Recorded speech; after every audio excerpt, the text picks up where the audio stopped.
Welcome to NetwebTV. My name is Mongezi Mtati. Today, we're out at Thunk Lab with Richard Mulholland, the founder of both Thunk Lab and Missing Link. Actually, I feel a bit too overdressed today, so I'm just going to take off my jacket while I'm at it. Rich, thanks for inviting us over. It's a pleasure. Missing Link, 11 years, isn't it? Yeah. Congratulations. Thank you very much. What made you start a presentation strategies company?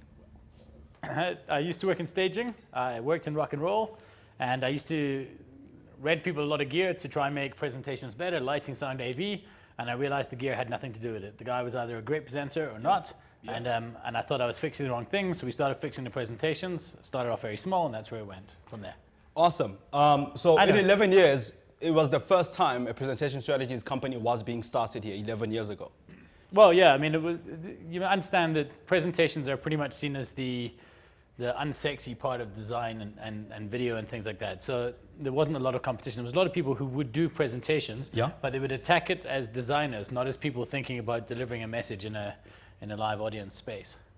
Cool. So one of the things I discovered from you long before non-traditional marketing became a fad was to create conversation around yourself, around your service. How do you do that at Missing Link?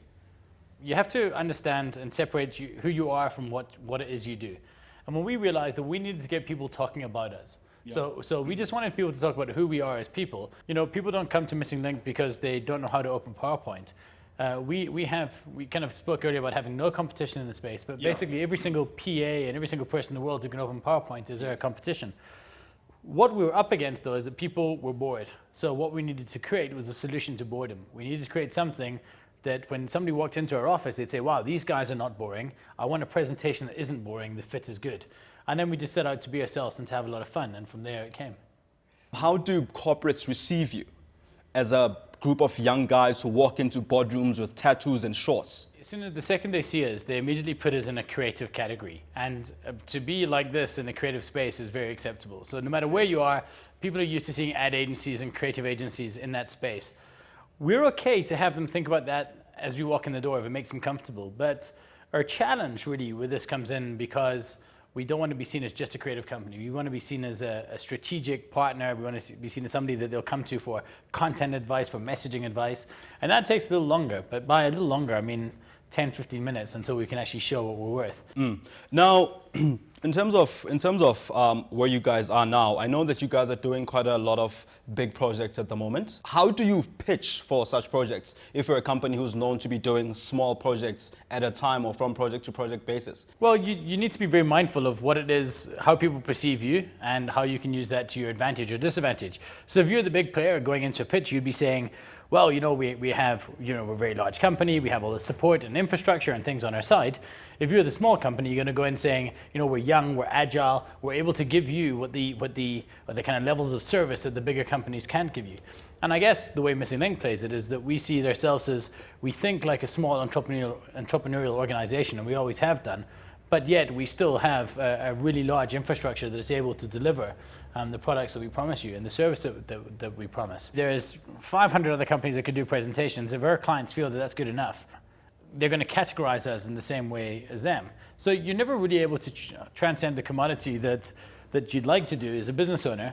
And that's, and incidentally, why Missing Link has chosen not to differentiate ourselves, and Thunk as well, not just to differentiate ourselves on how we think, but also the way that we operate and the way we do things.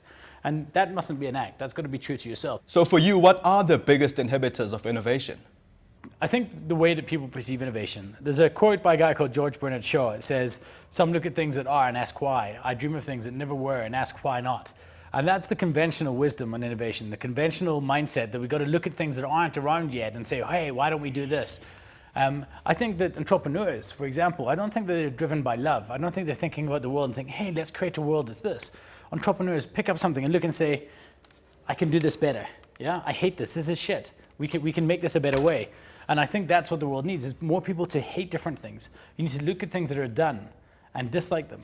Now, this is the challenge for big businesses. In a big business, you'll have best practices that you've put in place, you've been running for years. These are legacies. And what you try to do when you innovate is you try to build on the legacies that you have. And that's what I call legicide. I think it's legacy being the silent killer of innovation. What you sometimes have to do is not question the why not stuff, is you have to look back behind you and say, why are we doing this in the first place? You got to question everything that your business was built on, sometimes going all the way back down to the day the company started, because what was relevant the day you started your company is almost certainly not relevant 10, 15, 20 years later. Yes. You know, some of the premises will be the same, but you have to build on it a different way. So for me, the biggest inhibition to innovation at all is legacy. And I think that everyone's got to ask themselves, you know, what do I hate in my business enough to change? And what are the legacies? What are we so good at that we're struggling to change? And change both those things.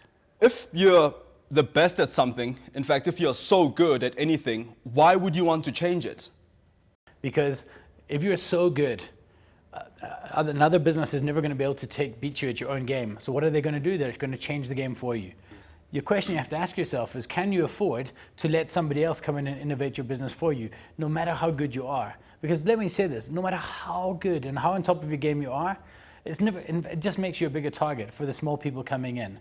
And they don't have the chance to do things the way you've done them. They don't have 11 years of history or 30 great staff or money in the bank. What they have to do is turn around and say, oh, how can two of us in a garage turn around and revolutionize an industry again? And that's Missing Link. That's my biggest fear as the owner of Missing Link, is that am I going to be able to revolutionize the presentation space again? I don't think I am. That's why I've handed over the business to, for the most part, 3 or 4 great managers, because they'll be able to see the world in a different way to me. After 11 years of doing presentations and being a presentation strategies company, how do you stay ahead of the game? With difficulty. You know, it's always difficult. You got to keep on trying. You got to keep on looking. So a lot of companies state on their resume about all the conferences that they've thrown. What we do is we state in our resume about all the conferences we attend. So we try to attend the world's greatest conferences all over the world. So taking what we've learned from the outside, combining with some of our energy, and then going forward from there. Many new businesses and businesses that have been operational for a while always try to sell ideas. How can these companies make their business ideas, their companies, as viral, if not more viral, than the idea of Missing Link and the idea of Thunk Lab? I wouldn't suggest a bank going out there. In fact, I hate when you see these silly viral campaigns for banks that are designed to be cutesy and cheesy, because it doesn't ring true and there's no authenticity. I think what you need to find out is work on in your mindset is how you want to be perceived out there, and then just have some fun doing it and do it in a way that people want to talk about you. It's not a great art form. It's about just enjoying yourselves and really being the best version of yourselves you can be. And that's infectious. Like, people want to be around people that are enjoying themselves and having fun. There's something very interesting that I read in your blog once, that where you say you believe more, even though people are your clients, you believe more in helping people, even as your clients, when they perceive what your service as help, instead of just you servicing them where they come in for a job as they normally would. I think what I meant there is that we don't see ourselves as delivering on a product. If a client comes in and asks for a presentation and I feel what they really need is a video, or they ask for a voice-driven video and we feel they need an animation, we're never going to just deliver what we think it is that they ask for. We're going to deliver what we think it is that they need. And that, in some cases, has lost us clients. And there's been many cases through the years where we said, I just can't quote you on this because I don't believe that what you're asking for is right. Now, there's a balance with that. Going back to that kind of 90-10 rule again, is that sometimes you have to be open to the fact that, well, maybe the client is right in this one, and you got to roll with it. But only to the point that it doesn't fuck with your integrity as a business. Yeah? Thank you for inviting us over, Rich. Thank you for joining us on NetwebTV. That was Richard Mulholland, founder of Missing Link and co-founder of Thunk. See you next time. Cheers.